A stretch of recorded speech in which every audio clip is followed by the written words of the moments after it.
Bonjour et bienvenue sur le blog Une vie merveilleuse. Je suis ravie de vous retrouver aujourd'hui et j'ai le plaisir d'interviewer Caroline du blog Le Monde dans ma valise. Alors bonjour Caroline. Bonjour, Comment vas-tu? ça va très bien, merci. Parfait.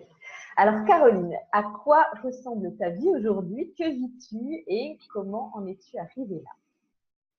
Alors aujourd'hui, je vis un mode de vie nomade. Je suis en voyage les 90% de mon temps, on va dire, si ce n'est pas 100% de mon temps. D'ailleurs, en ce moment, je suis à Barcelone. J'ai décidé donc de choisir ce mode de vie au fur et à mesure. Ça ne s'est pas fait comme ça tout d'un coup, mais ça fait déjà 4 ans que je vis ce mode de vie où je suis partie en tour du monde il y a 4 ans. Et puis depuis, je ne me suis pas arrêtée de voyager, j'ai continué, j'ai fait en sorte de pouvoir financer mes voyages. Et j'ai choisi de garder ce mode de vie en liberté, parce que je courais après la liberté. Donc voilà, je me suis épanouie de cette façon-là. La première année, je suis partie 1 an, donc j'ai fait un tour du monde d'1 an complet. Je suis ensuite rentrée chez moi, chez mes parents. Puis en fait, très très vite, une fois que je suis rentrée, j'avais envie de repartir. Moi, je suis repartie 7 mois. Ok. Et je suis rentrée à nouveau et je suis repartie 8 mois. Et donc, en fait, chaque année, je fais aujourd'hui des allers-retours entre la maison et puis, enfin, la maison qui est du coup plus ma maison, puisque moi, j'ai quitté ma maison. J'ai tout laissé. Donc, voilà, donc je fais des allers-retours. Et aujourd'hui, là, maintenant que j'ai commencé, en fait, une nouvelle activité où j'ai lancé mon blog de voyage, je passe quand même plus de temps à la maison, c'est-à-dire que je fais en ce moment des séjours que j'appelle courts. Donc, je pars environ 3 semaines, 1 mois et je rentre régulièrement tous les mois. Voilà. Alors comment tu en es arrivée à ça? Qu'est-ce qui a fait qu'un jour tu t'es dit c'est bon, je plaque tout, je pars voyager? Enfin, est-ce que c'est venu comme ça? Est-ce qu'un jour tu t'es dit j'arrête la vie que j'ai et maintenant je vais faire que voyager? Ou est-ce que tu es partie en voyage et c'est à l'issue de ce voyage, comme tu dis, au bout d'1 an que tu t'es dit mais en fait je veux faire plus que ça dans ma vie? Comment tu en es arrivée à ça aujourd'hui, à cette vie que tu as aujourd'hui? Là-bas, je suis enseignante en France. J'étais enseignante en France.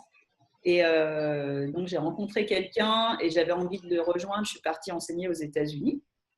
Donc, j'ai passé 3 ans aux États-Unis. Je vivais à Seattle et j'ai beaucoup, beaucoup aimé mon mode de vie là-bas. J'ai voyagé dans les États-Unis déjà à cette époque-là et puis un petit peu en dehors aussi, donc pendant les périodes de vacances.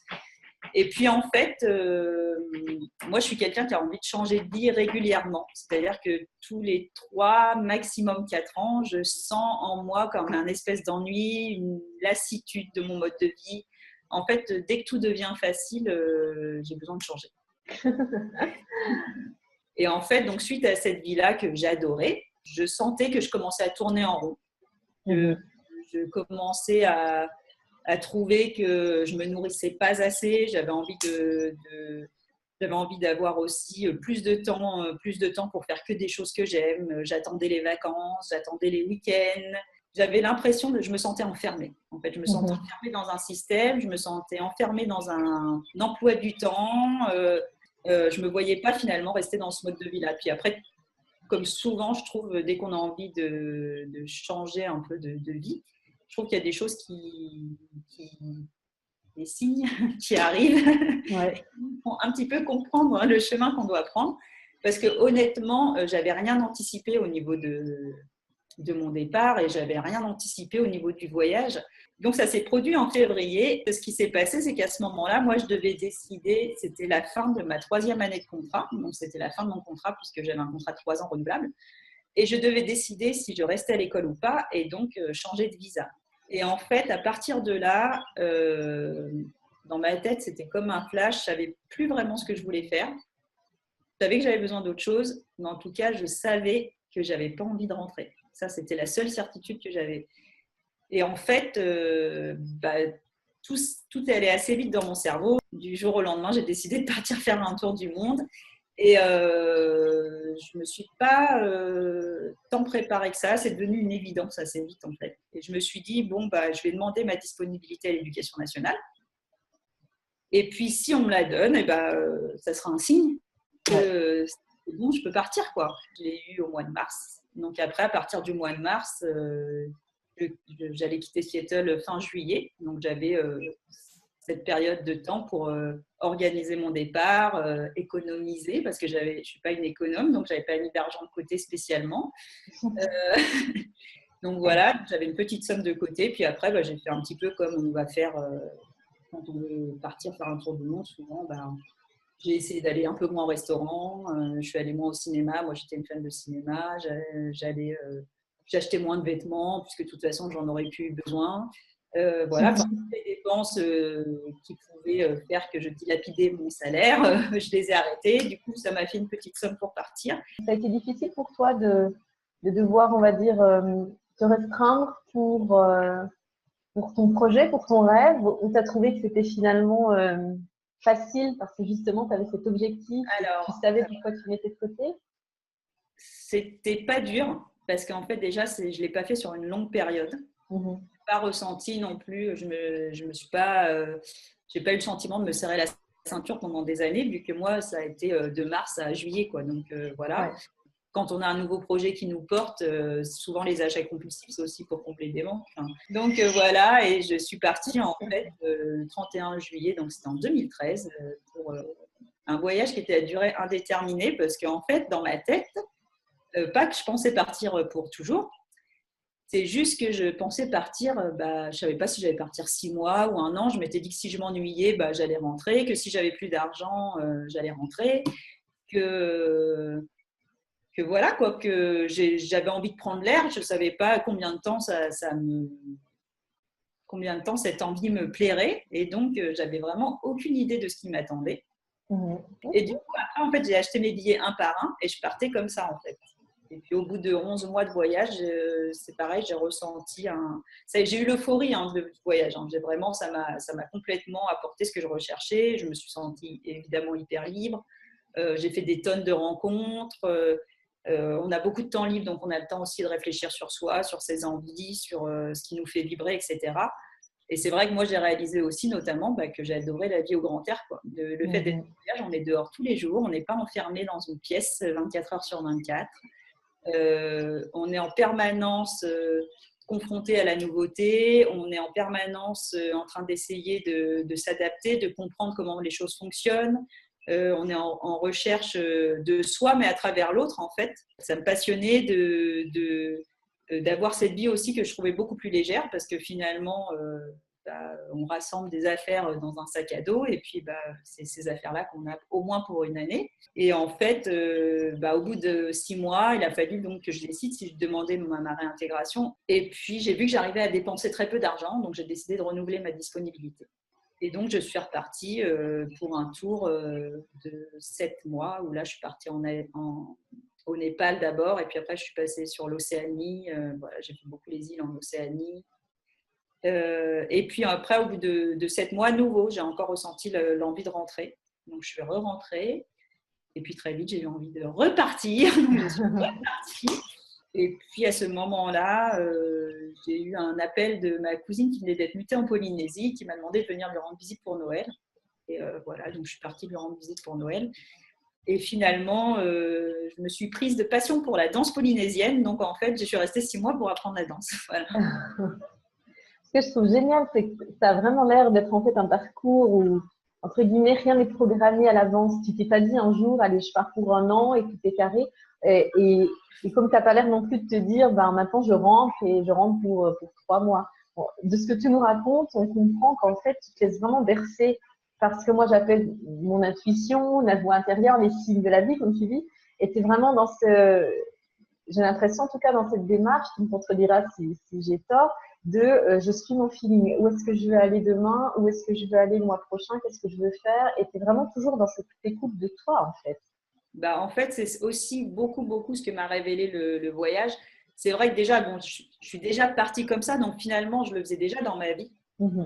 Puisque je suis partie un peu sur un coup de tête aux États-Unis. Là, c'est presque un coup de tête aussi que de partir faire ce tour du monde, finalement. Et c'est vrai que je ne suis pas quelqu'un qui programme déjà beaucoup. Et puis, j'aime la surprise. Moi, c'est ce qui me fait vibrer dans la vie, c'est la surprise. Et justement, c'est vrai que, comme tu dis, j'essaye de m'écouter au maximum. Alors, je suis quelqu'un qui hésite beaucoup, qui a beaucoup de doutes. Mais malgré tout, j'essaye toujours de savoir, d'accepter mes sentiments, en fait. D'accepter ce que me sens et de me dire voilà, là je me sens bien, c'est un signe aussi, je me sens mal, bah, prends tes bagages et va-t'en quoi. Enfin, je veux dire, moi ça m'est arrivé aussi pendant mon voyage de passer des longs moments dans des endroits parce que j'avais besoin à un moment donné de me restructurer un peu, d'être avec du monde de façon plus régulière, parce que raconter sa vie puis refaire des connaissances tous les 3 jours, c'est pas non plus toujours facile. Ouais. Tous les matins, t'ouvres ta boîte de surprises et tous les matins, tu sais pas à quoi tu vas t'attendre. Alors, ça, je l'ai trouvé dans le voyage. Je t'avouerai qu'aujourd'hui, après 4 ans, ça m'a pris quand même tout ce temps-là. J'essaye de me dire que bah, en fait, c'est quelque chose que tu peux retrouver aussi dans une vie sédentaire. Ressentir l'envie d'avancer tous les jours, ressentir l'envie d'aller découvrir, ressentir l'envie d'apprendre, de rencontrer, de connaître, d'aller marcher, enfin voilà, d'aller marcher dans la nature pour se sentir heureux. Est-ce qu'il y a besoin d'être au bout du monde pour le faire? Est-ce qu'il y a besoin d'être dans un environnement exceptionnel pour ressentir ça? Et en fait, je ne crois pas.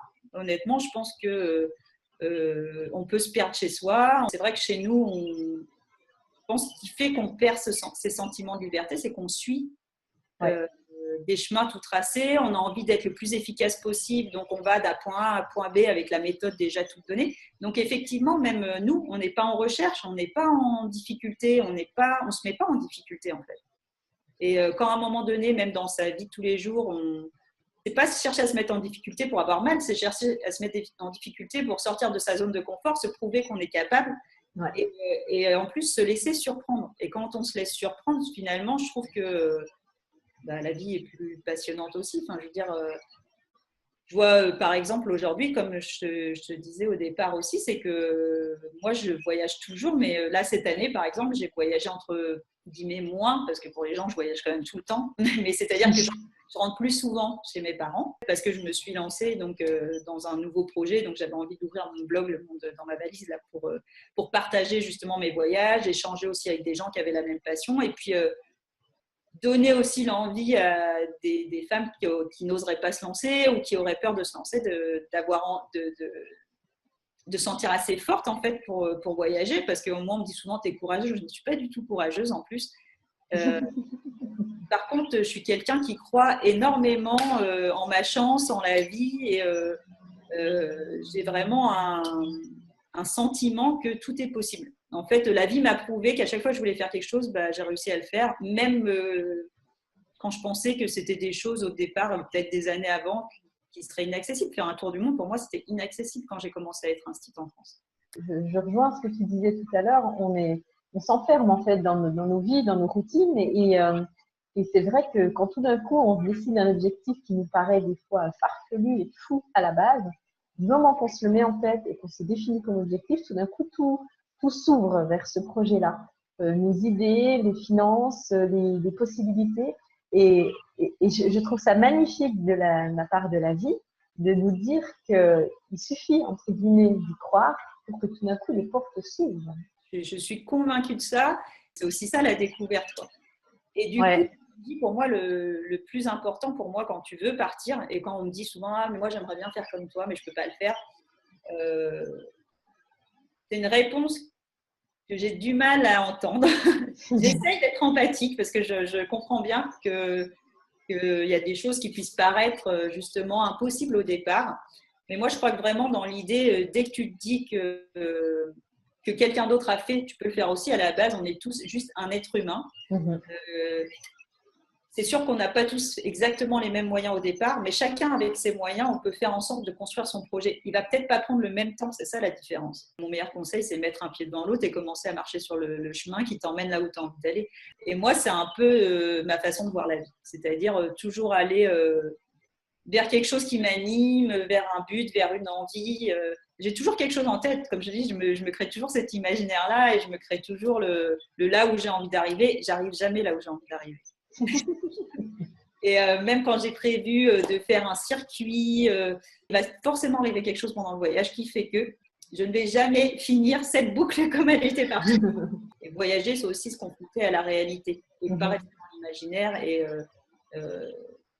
justement lever entre guillemets la peur de l'autre dans laquelle je trouve qu'on nous construit beaucoup dans nos sociétés. Moi, c'est ce que j'aime aussi dans les voyages, c'est justement aussi, quelque part, tu deviens un peu citoyen du monde parce que ta vie n'est pas liée à ton pays, mais ça te rappelle aussi qui tu es ça te rappelle qui tu es dans ton identité profonde. Malgré tout, partir, c'est aussi réaliser ce qu'il y a de bien chez toi, c'est aussi prendre vraiment conscience des chances que tu as dans ton pays, c'est prendre conscience aussi que tout ce qui te paraît peut-être un dû ou un droit, bah, ce n'est pas le cas partout et que c'est un privilège que tu as chez toi, quand même dans un pays où on a malgré tout beaucoup, beaucoup de liberté et en voyageant, on s'en rend compte et que ces libertés-là, cette liberté-là, voilà, moi j'étais partie la chercher, je me suis rendu compte que j'étais quand même dans le pays des droits de l'homme et dans le pays quand même, dans un pays qui me donnait un passeport pour voyager partout dans le monde, ce qui n'est pas le cas de tous les pays. Je rentre de Cuba et je peux dire que ça m'a fait mal au trip de voir ces gens qui sont soumis à un régime dictatorial et voilà, qui ne peuvent pas sortir de chez eux malgré ce qu'on croit. Donc voilà, se rendre compte à un moment donné qu'on peut aussi courir après des choses et puis qu'on a déjà cette liberté, qu'on a plus de liberté aussi qu'on croit. On a souvent l'impression qu'on est tributaire d'un système, etc. Et je pense que la liberté, ça se prend, on nous la donne pour la prendre. C'est aussi ça, quoi. C'est ça. C'est à nous de la créer, notre liberté, c'est vrai. Hein. Je ne dis pas que tout le monde a une vie parfaite. Je dis juste que chacun peut contribuer à améliorer sa propre vie sans attendre que quelqu'un le fasse pour soi, sans attendre qu'un élément arrive, que voilà, que tu vois, ton blog, c'est la vie merveilleuse. Pour moi, la vie merveilleuse, voilà, ça se crée vraiment au quotidien. C'est pas simplement espérer que quand ça sera arrangé, je vais commencer à mettre des choses en place. Quand j'aurai plus d'argent, je vais commencer à faire ça. Quand j'aurai rencontré l'homme de ma vie, je vais pouvoir avoir une vie épanouie. Je cours pas après des événements pour rendre ma vie heureuse. Et que je fais un pas chaque jour vers quelque chose qui me plaît. Et quand on fait que ce qui nous plaît, bah, au final, on a une vie plutôt sympa. Donc, voilà. Bon, bah, écoute, moi je te remercie beaucoup pour cette interview qui est magnifique. Je t'ai laissé parler, dérouler le fil de ton histoire avec en plus cette façon très jolie d'avoir ce recul sur toi et puis en même temps voilà, sur la vie et sur les choses.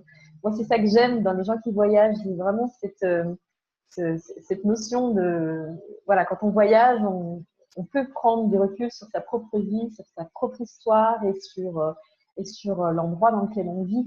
Et je suis ravie du coup de t'avoir interviewé sur le blog. Alors voilà, si vous voulez découvrir Caroline un peu plus précisément, avoir plus d'idées sur sa vie et peut-être des conseils, vous pouvez sans hésiter aller voir son blog. Et puis en attendant, Caroline, écoute, belle continuation, continue bien tes voyages.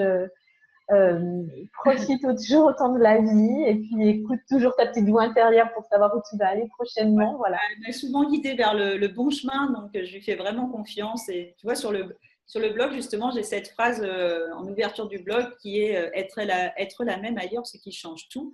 Et pour moi, c'est vraiment ça. C'est-à-dire où qu'on soit, finalement, toujours être fidèle à qui on est, essayer de toujours aller au plus près de soi et de s'écouter pour savoir ce qu'on a vraiment envie pour être heureux dans la vie. Et puis aller vraiment tout le temps rechercher cet état-là. C'est ce qui fait qu'on l'atteint le plus souvent. Donc, une vie merveilleuse, voilà, ça peut être partout. Ça peut être chez toi, ça peut être dans un pays à l'étranger. Ça peut être tout à fait n'importe où et c'est accessible à tout le monde. C'est juste un état d'esprit. Donc, voilà. Parfait. Et à Merci en tout cas. Parfait. Merci beaucoup Caroline et du coup à bientôt sur ton blog en tout cas. À bientôt. Salut.